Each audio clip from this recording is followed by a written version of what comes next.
Bonjour Anne-Sophie. Bonjour. Alors vous êtes responsable du service client. Pouvez-vous me présenter ce service client?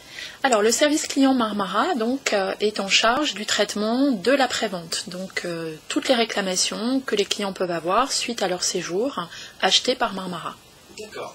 Alors vos clients ils viennent d'agences de voyage, oui, d'Internet. Alors comment se passe le processus chez vous? Alors effectivement, donc nous avons deux origines pour les clients qui séjournent dans nos clubs ou qui achètent des produits Marmara. Donc des clients qui passent par une agence traditionnelle avec lesquels nous sommes partenaires et les clients Internet.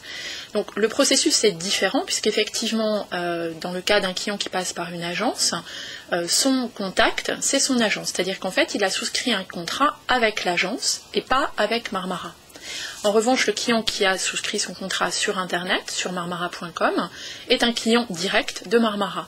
Donc le processus pour pouvoir rentrer en contact avec le service client ne va pas être le même. Pour un client d'une agence, quand il rentre de son séjour et qu'il n'est pas satisfait, il doit exprimer son mécontentement auprès de son agence, qui va assurer le relais auprès du service client de Marmara, donc nous envoyer le dossier complet avec le maximum de pièces justificatives. En revanche, pour un client Marmara, qui a réservé son séjour sur le site internet de Marmara, eh bien, il va pouvoir nous envoyer directement son dossier de réclamation par voie postale ou par mail, puisqu'il y a une adresse effectivement qui est à sa disposition pour les réclamations. Si vous aviez à donner 2-3 conseils aux clients dans la relation qu'ils ont avec le service à après-vente. Alors, les conseils que je pourrais leur donner, et ce sont des conseils qui sont le fruit de tous les contacts qu'on peut avoir effectivement avec les clients, c'est déjà de bien prendre connaissance des conditions générales de vente. Et c'est vrai que c'est souvent quelque chose qu'on a tendance à ne pas forcément lire en détail. On coche la case « j'ai lu les conditions de vente » sans les avoir forcément lues. Et les conditions de vente sont importantes parce qu'il y a des éléments relatifs au fait que Marmara propose des vols charter et que donc les horaires ne sont pas contractuels, que ces horaires peuvent être modifiés avant le départ.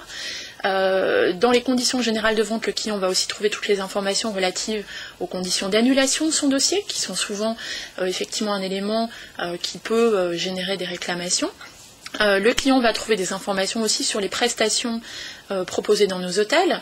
La pension complète, par exemple, ne veut pas dire forcément que les boissons seront incluses, à la différence du all-in, où effectivement les boissons sont offertes au client dans le cadre de sa prestation.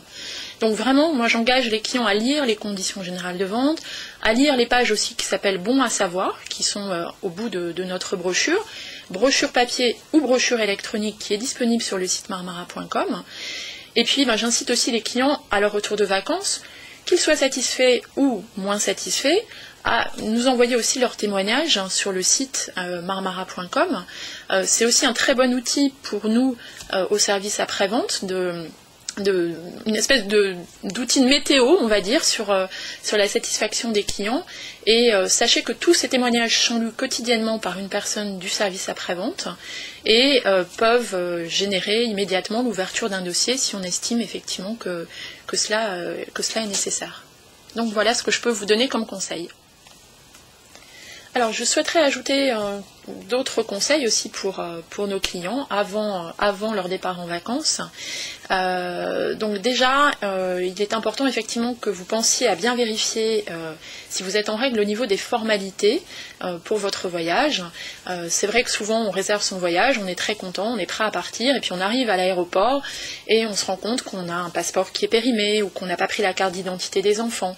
Et de ce fait-là, on ne peut pas partir en vacances. Et donc là, le plaisir est totalement gâché et malheureusement, Marmara ne pourra pas vous permettre de repartir en vacances et ne pourra pas vous rembourser votre séjour parce que c'était de votre responsabilité de vous assurer d'avoir les bons papiers, les bons documents pour votre voyage. Donc vraiment, soyez très vigilants là-dessus, renseignez-vous au niveau des ambassades ou des consulats et puis vous avez aussi des informations sur le site marmara.com. Autre point important, la gestion des bagages.